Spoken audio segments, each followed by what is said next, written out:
So if I just kept eating like that for another 20 years, what am I going to be like at the age of 66? I know for a fact I'm not going to be in a good place. Paul, how did you find carnivore? Well, yeah, it's a strange one because really, I know most people will have been looking for a reason to go into carnivore. I actually wasn't looking at all. I'm a massive fan of Jordan Peterson. I've watched loads of his videos all over on a variety of different subjects. I think he's one of the most intelligent men on the planet. And it was just in the recommended section. I'm sure you've heard of this. Most carnivores have mentioned this on my videos as well, where he did an interview with Joe Rogan talking about his experience on the carnivore diet. In fact, I think he's on lion diet, I believe, and how it had affected him and his daughter, Michaela, like the amazing transformation, all the things that he benefited from switching to this lifestyle. And just because of how intelligent he was, I thought, there's got to be something to this. But yet at the same time, in my mind, I'm thinking it can't be right. Like just eating meat, it just didn't. It makes sense now, but at the time, I was like, that can't be right. It can't be just that simple. So I did a bit more research. I think the next person I found, I used YouTube for everything. I just much prefer YouTube. I think the content on there is way better than anything you would find mainstream. So I typed in about eating meat only, and I think it was Dr. Kenberry. I'm sure it was the next one that came up, and what a fantastic one to stumble upon first because his knowledge on it, especially with him being a doctor as well, he's reputable. He knows what he's talking about, and I think I spent weeks and weeks, just one video after the other of everything. I loved how he spoke, and I was just fascinated by it, and it's starting to make like sense very, very quickly.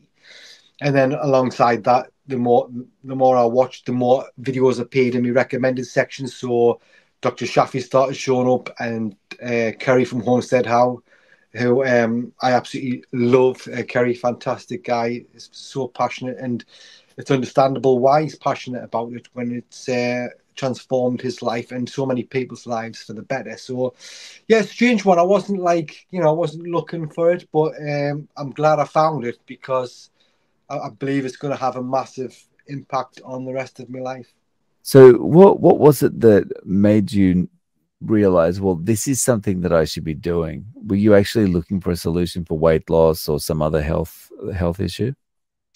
No, not really. Like I said, I just completely stumbled upon it. I haven't had. I mean, I've got no massive story to tell of losing loads of weight or overcoming some illness. I mean, that would. I mean, I'm not suggesting that I would love to have been in that situation, but having that as a story of inspiration would be fantastic to tell people, to show people exactly how it's changed my life. But I haven't got that. I haven't got the massive overcoming of some obstacles. I mean, I have gained some massive benefits from it. Don't get us wrong. I was on blood pressure tablets. I had slightly elevated blood pressure pretty much since me early 20s. I just ignored it. And it wasn't until I was in me sort of late 30s, really, I started taking tablets for it.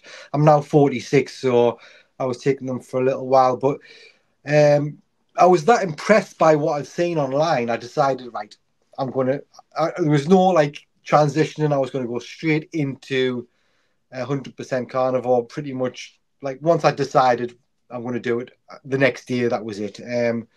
So yeah, I just jumped straight into it, and I was blown away. Like literally the next day, um, I'd noticed I was sleeping. Like I started sleeping less, but I needed less as well. Like I had more energy. I hardly slept, but I woke up with a lot of energy, and I thought that's unlike me. I wanted to normally have a nap on the afternoon. I didn't have it, and it just continued going from there, like day after day.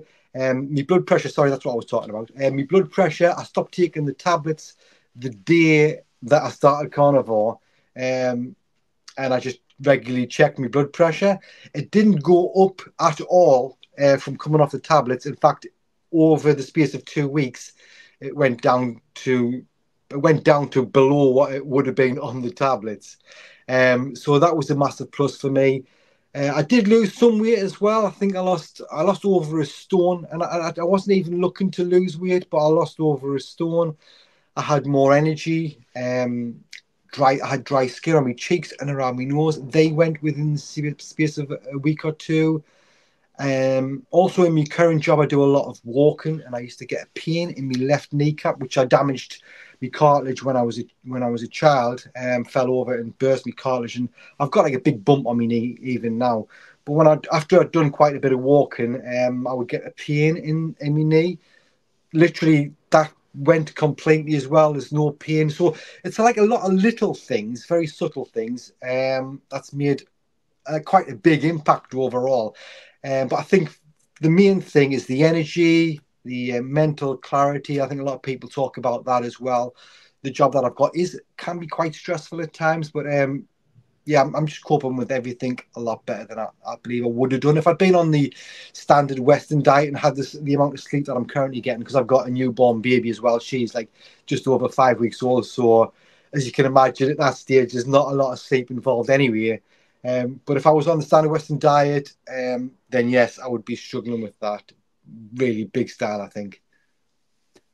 Well, congratulations. Thank you. Thank you. Yeah, I mean, sorry, two congratulations. Two congratulations on the newborn, and congratulations on finding Carnivore. Yeah. What's the timeline around this? Like, when did you find it? When did you start? And how long have Mhm. you been going? Yeah. Well, I'd say, because I just go back a little bit before I found Carnivore. I said, well, quite a way back. I say most of my adult life I've ate terribly. Not only ate terribly, I was definitely an alcoholic. I would say I used to, whenever I wasn't working a night shift, I would have 8 cans of beer every single night. I started smoking when I was 12 year old, and I only quit smoking not long before Carnivore. Actually, I was on to the vapes. So like I could go for anywhere between 20 to 40 cigarettes a day as well, depending on what I was doing. So I'm actually surprised that I wasn't under a lot, like under worse health than I actually was, to be honest with you, the way I'd lived my life. So when I did discover Carnivore, I thought, okay, I've been lucky. I've apart from the blood pressure, really, I've done quite well. Let's focus on preventing things in the future. So I don't want to be, I've got another daughter as well. I've got a young boy, so I've got young children. I don't want to be in my 50s and 60s struggling to do anything with them. So let's focus on more preventative measures in the future. If I can be in my 60s, 70s, and hopefully 80s and onwards, and still being able to do things with them, still being fit and healthy, that's what attracted us in my mind. I was like, you know, it's going to be excellent. If this actually works, it's going to be excellent. So I started it on the 10th of August, creating a YouTube channel as well, so that I could mainly, at first, it was just to document my progress for myself as a kind of video diary. But I thought, if it works, then I might as well try and get the word out as well.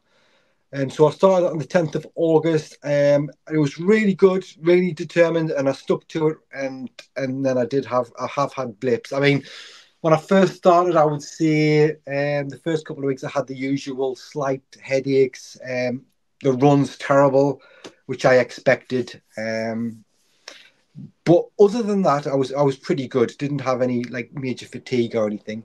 And then yeah, December came at work. There was birthdays going on. There was Christmas. There was sweets, chocolates, biscuits, everything, everywhere. And I'm not ashamed really to say that I did cave in at Christmas. And it's strange because like I'd been so good. I never even had a sweet tooth prior to Carnivore. Really, I'd have the odd Snickers here and there, but that would be about it. But I was going for a walk around at work, and I was with some of the bosses, the big bosses, and I could feel my mouth drying out. And I said to my coordinator, I said, "Can I have a mint or something?" And she gave us a couple of Tic Tacs. And I know it might not be to do with this, but literally once I had them two Tic Tacs, which is like an artificial sweetener, I was getting cravings then straight after. And then I think it was the day after or the 2 days after when all this chocolate was about, and I just caved in and I had some. So I was a bit disappointed with myself, but I thought, right, let's just get back on it. But even January this month, I've had struggles and I've come off and I've had biscuits now and again. And it's just these sugar cravings are unbelievable. Like I didn't realize that people see sugar is more addictive than cocaine, and I can actually believe it now. And my focus is just to get like back on it and be as strict as possible. But it's really, really opened my eyes to the dangers of sugars. So yeah, that was pretty much it. That's the timeline of where I'm up to now. I'm just wanting to get fully back on it. I am on it. I mean, everything I eat is meat, but like I say, in January I have slipped up and had some sweet stuff. I did try to do lion diet from the 1st of January. I did it for 10 days. Good. And then that's when I went up to visit family up in the northeast where I'm originally from, and that's when I caved in again. So it seems to me it's a little bit of a social thing. Like I give into the peer pressure, and there's a few carnivores I speak to, and they've had similar issues as well. So I know I'm not the only one, which is a little bit of a sort of helps us a little bit. But yeah, that's where I'm at the moment. Mm. So, how are you eating day to day? How many meals are you eating, and how's that Yeah, going? yeah. I generally have about 2 meals a day. So a week, like for example, I'll give you what I had today. It's a standard day pretty much. I wake up, sort out my daughter, put the telly on, things like that, and about normally about 11 o'clock, I'll have something to eat first of all. So I had 2 ribeye steaks just fried in butter. Um, Lots of salt on it. Put way too much salt on, but I love it.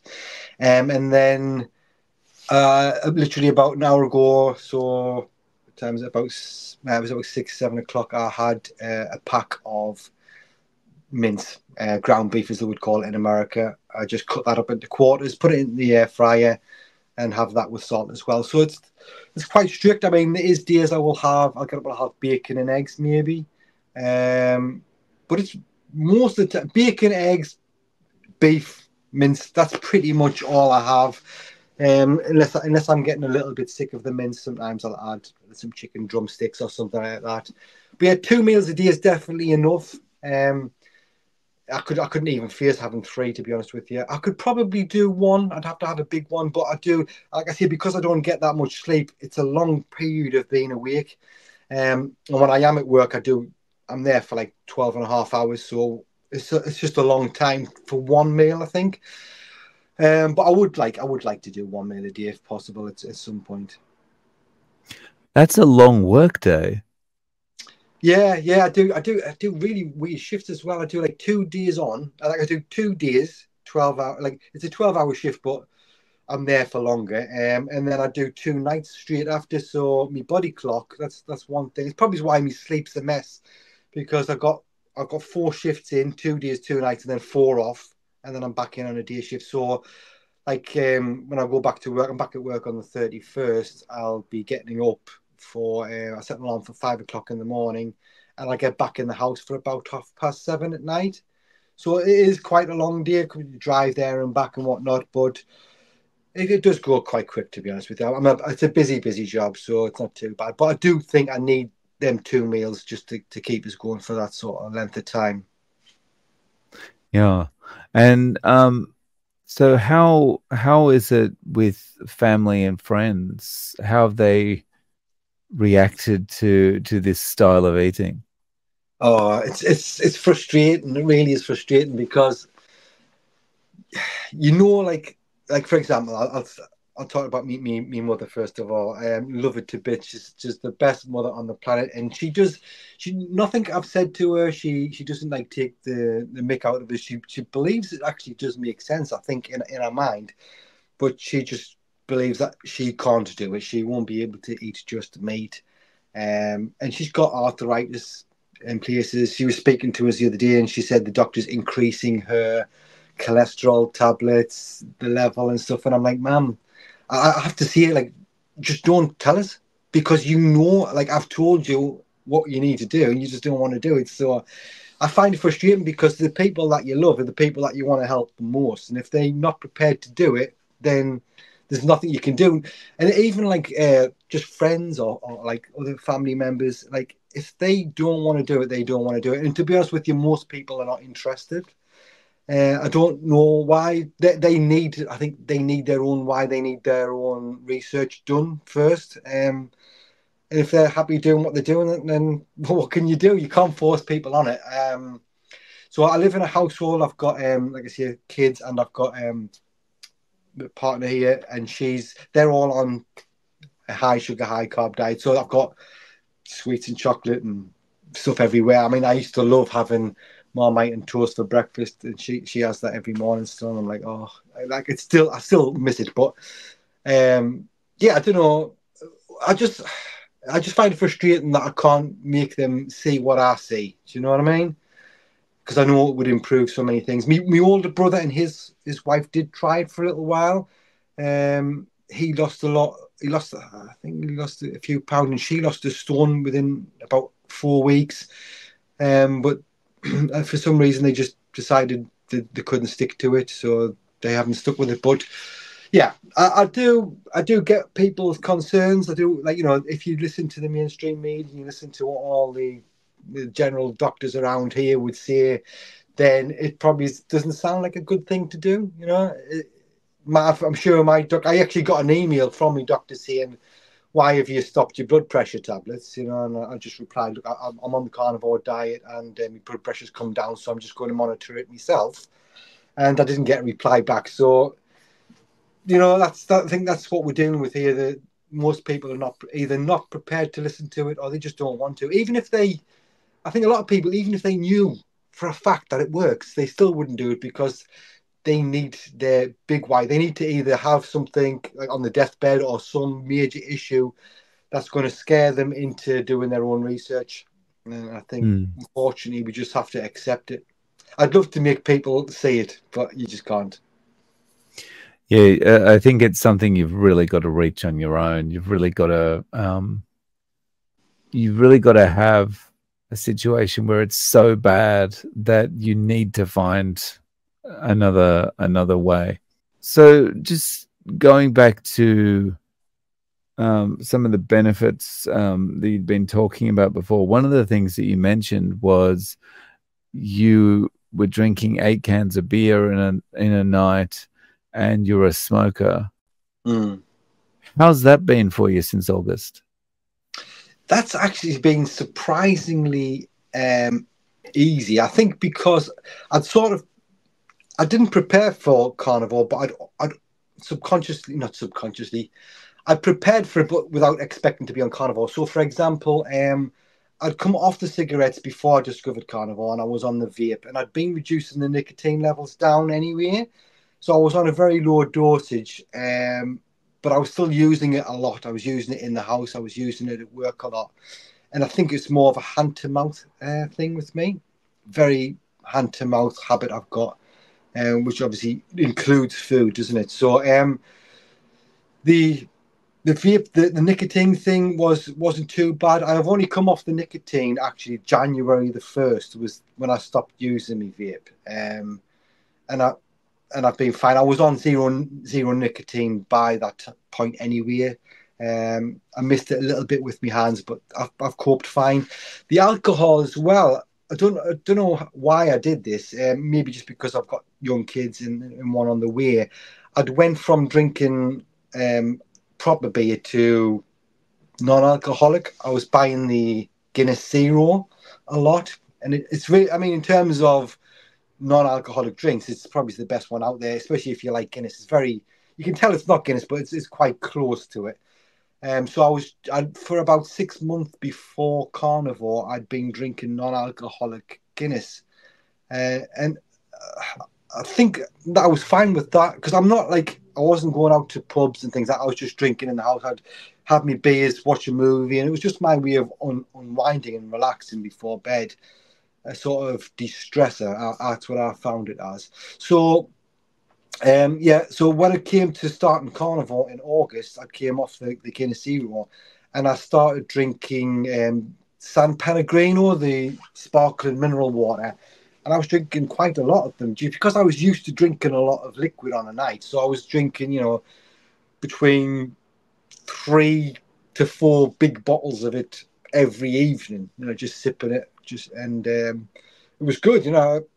Having them bubbles on my tongue. I felt like I was having a drink still.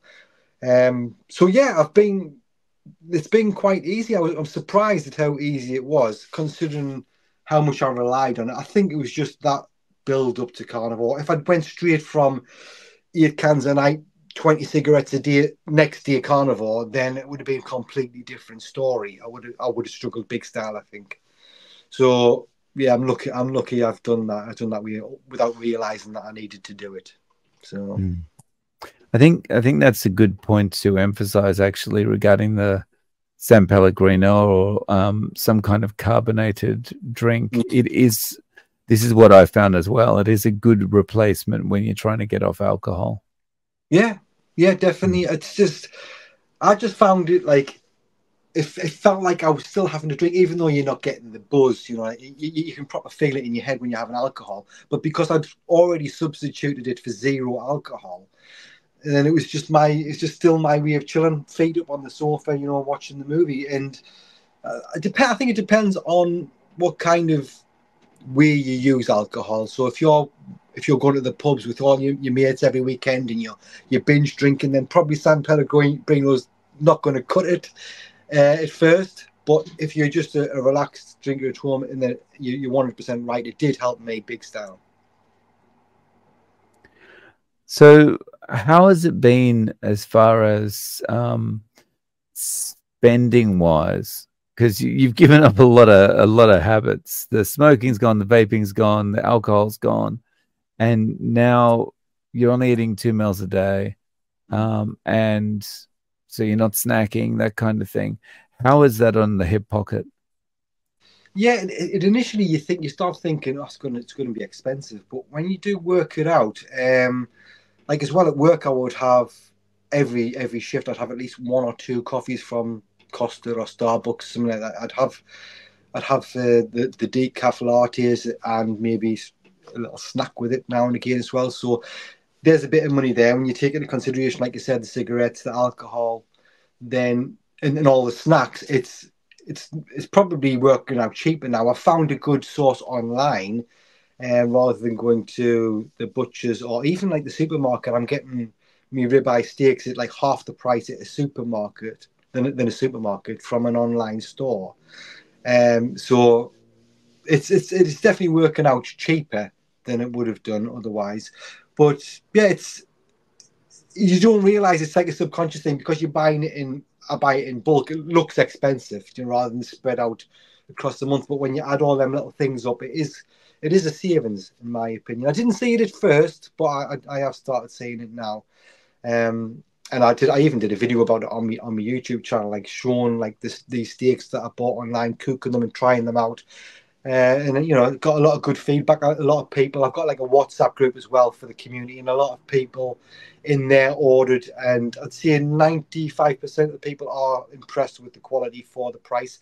So yeah, I'm happy with it really. If as long as that stays there, that'll be good. If I was buying them from a butcher's, like proper quality meat from butchers, I think it would have probably been about a similar cost to what I was paying pre carnivore. But like as I said before as well, money wise, it's hard to tell. You always find something to spend on. Like I said, I've got my daughter here and I'm a newborn, so there's an added expense there. So you don't really see this spare money flying around. Yeah.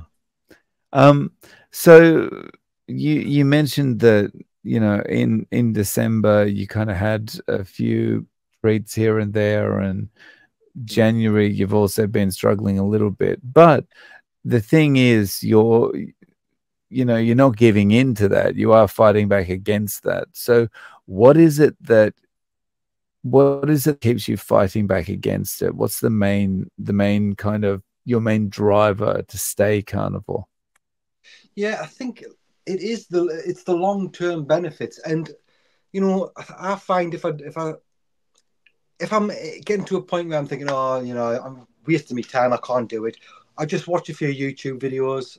Like I said before, Combs said how there's loads of them here in the UK now. They're building up all the time. I've got quite a few that I watch, I'll just watch some of their videos, and every time I watch some videos, it inspires us. You know, I think, Christ, you know, I know exactly why I'm doing it. Like, don't forget that. Don't forget why you're doing it, because I'm 46 now. If in 20 years' time, if I went back to the old way, if eating what I was eating, which was pretty much like I wouldn't even eat decent food. I'd be having a pot noodle here and there. I'd be having pizzas, takeaways. Loved McDonald's breakfasts. So if I just kept eating like that for another 20 years, what am I going to be like at the age of 66? I know for a fact I'm not going to be in a good place. And even after I did have them, you know, them lapses in December and this month, pretty much straight away, I could feel the pain coming back in my kneecap. Like within a matter of hours, I could feel it, you know. Um, Weight wise as well, in December, I went back on the scales after that little few days of messing up. I'd put 4 or 5 pound on like within a few days, just of, you know, I wasn't going like completely off it, but I was just eating.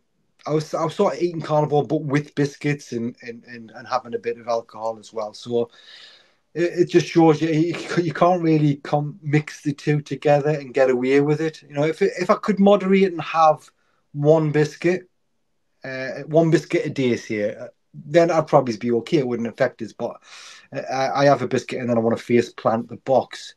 So yeah, it's not good in that sense. But it's, yeah. I mean, I, I've never really thought that I'm not going to do it. Like once you start, and it's like, this is what I want to do for the rest of my life. You know, this is, I can see the benefits. You know, you watch people like Maggie, the rancher, 82-year-old, jumping over fences, grabbing bulls and carrying logs.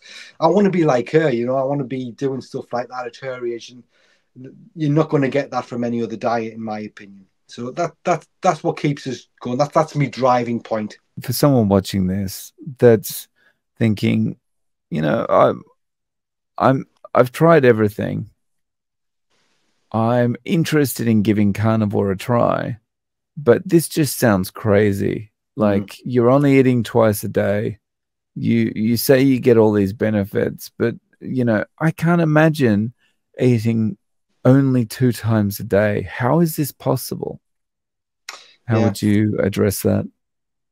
Yeah, I'd say when you switch to carnivore, everything changes within your body. You don't get hungry like you used to. For example, when I was on standard Western diet, the foods that I was eating meant that I had to eat sort of every 4 hours and snack in between as well. I would feel hungry, and it's not real hunger. It's just your body's wanting nutrition. This is the way I see it anyway. I'm not a doctor. I can't give specific details as to why things happen, but your hunger signals change, I believe, on the carnivore diet. So you have a good, like for breakfast, sometimes I would have a full pack of bacon and 6 eggs cooked in butter. Literally, if you have that for breakfast, that's going to keep you going for way longer than, you know, if you had 2 slices of toast with some beans on it. It's just gonna go way longer. I don't know exactly why that is. It's the fat content or the nutritional value that's in there, but you definitely, your hunger changes, so you don't need to eat as often. You don't even think about snacking. I don't think about snacking, and this is not just from what I've heard. I've heard loads of carnivores say the same thing. So you can do it, and if you're thinking about doing it, I would say, like, you know, don't think, right, I've got to do this for the rest of my life. This is, even though that's probably what you will want to end up doing. Just think, I'm going to do 30 days and see how I feel. Because I think even after 30 days, preferably longer, but I think even after 30 days, you'll be like, wow, you know, you will see a difference. You'll feel completely different. I even feel like it's just something so weird that I never even thought of before. But I can even feel like my heart beats differently. Like all little things you'll start noticing. Um, and like I say, you couldn't get well, some people might be able to get 3 meals a day down them, but I just couldn't do it. And from what I've heard, most people end up going the same way. A lot of people even go down to 1 meal a day, which is fine. You just sort of listen to your body a bit more. Once you've transitioned and you're getting rid of the runs and all these sort of things, then you will just find your own route, I believe. Nice. And so, Paul, can you talk a little bit about your YouTube channel, please? Yeah, like I say, I created the YouTube channel originally just to document my own little journey. I didn't think I would get that many subscribers, but it's done quite well. I think, like I say, I've had it since the 10th of August, and I'm over 1,200 subscribers now, which is, it's really good that people are interested in learning about the carnivore diet. I don't care if they're interested in me or what I've got to say, but people searching the carnivore diet, and my channel soon changed from being about my journey as such, more about getting the word out, and that's what I want to do, because so many people can benefit from this way of life. They can actually, improve their lives to a massive degree, even potentially save lives. So, I've had some guests on there. I had one guy called Richard who is nicknamed Half the Man, and literally, you see the photographs that he shared with us. I put them on during the live stream. Sorry, I think that was a pre-recorded show, but he's literally half the man. He can get his whole body into one leg of the trousers, and this is through being on the carnivore diet, and that got a lot of views. It's a very inspiring story. What he's achieved is massive, and these are the sort of people that I want to get on. I'm getting other carnivores on there as well, and I'm trying to build the UK community and get the word out, and that's what I love doing now. I've really found it helpful for me. I've got a live stream coming up on Sunday with three other UK carnivores. One of them's called the Imperfect Carnivore. Sarah, she's excellent. Perfect using him, Imperfect Carnivore, because not everybody is perfect on carnivore. And she accepts that she hasn't been perfect, and many of us haven't. So, but we're all striving for that perfection. So I've got her on there. I've got Lauren, who's been on your channel, I believe. I watched her interview with that you did with her. Fantastic what she's overcome. She's Farmer's Wife Farming Life on YouTube. And then I've got Carl as well, Carnivore Nation. Excellent. He's doing a great job doing Lion Diet this month. He puts videos on there, cooking different things and sharing his experience on the carnivore diet. So I've got these people, that are coming on, and they're helping me. We're helping each other. We're in the WhatsApp group, so we can talk about how things are going. Like, for example, when I was struggling on the Lion Diet in January, I would speak to Lauren. She'd tell us, you'll be all right, do this, whatever. And then if she struggled with, and it was good to have that community there. And then I've also created, through the YouTube channel, I've created another like WhatsApp community for everybody. So anybody in the UK, you don't have to be a YouTuber or whatever, anybody can go in there. I think that's got about 100 people in it at the minute, and that gets quite busy sometimes. We're talking about different food recipes, where we buy our food from. We've got like a general conversation area. We can talk about all the health benefits, supplements that people might want to take, or electrolytes. There's all sorts of things going on in there. And we've got like a newbie section as well. So anybody that does join, they introduce themselves and talk about their experience and how they found the community. So it's relatively small, but it takes up a lot of time. It keeps me busy, and I just really enjoy hearing other people's stories. So my YouTube channel it's there for everybody, but it's a massive help for me more than anything to get. I mean, for example, I get to be here talking to you as well, so it's just a bonus. I'm loving doing it, and I've done YouTube before. Like, I've had other channels in the past. I've had like a football one, football fans reactions, and I got that monetized. That was good, and I had another one with just general stuff, which was monetized. So yeah, I've done it since I was about 33. I've always had me foot into YouTube, and then when I found this, it was just the perfect thing for me to sort of to use as my tool to share it out. Loved it. And so that's UK Carnivore Guy. Yeah, UK Carnivore Guy. Yeah. Okay. Awesome. I'll link to that below for everyone. So, Paul, thank you so much for coming on and sharing your story with us. I really appreciate it. No, I really appreciate you having us on as well. You do some great work.